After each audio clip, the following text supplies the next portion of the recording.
శ్రీకృష్ణుడి యొక్క వైభవాన్ని, శ్రీమన్నారాయణుని యొక్క మహిమను, అలాగే మహాలక్ష్మి సమానురాలైనటువంటి నప్పిన్న పిరాట్టి యొక్క వైభవాన్ని కూడా 20వ పాసురంలో చక్కగా మనకు తెలిపారు.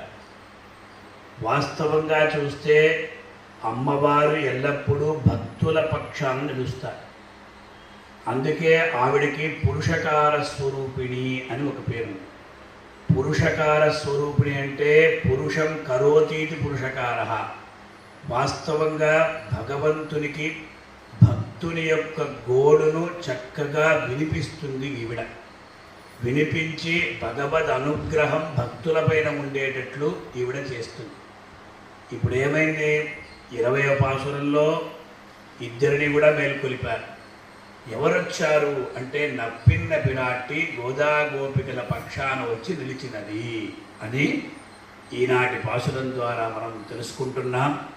21వ పాసురాన్ని అనుసంధానం చేసుకుంటాం.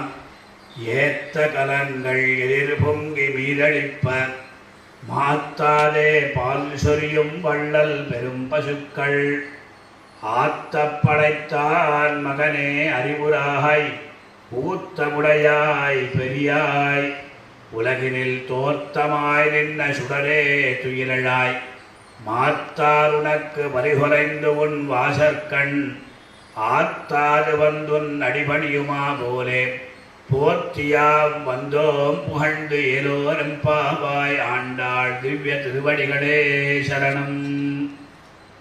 కృష్ణుణ్ణి ఎలా పొగుడుతున్నారంటే ఏత్త కలంగళ్ ఎదిర్పొంగి మీదళిప్ప மாத்தாதே பால் சொரியும் வள்ளல் பெரும் பசுக்கள் ஆத்த படைத்தான் మగనే அறிவுరాయ్. మగన్ అంటే కుమారుడు.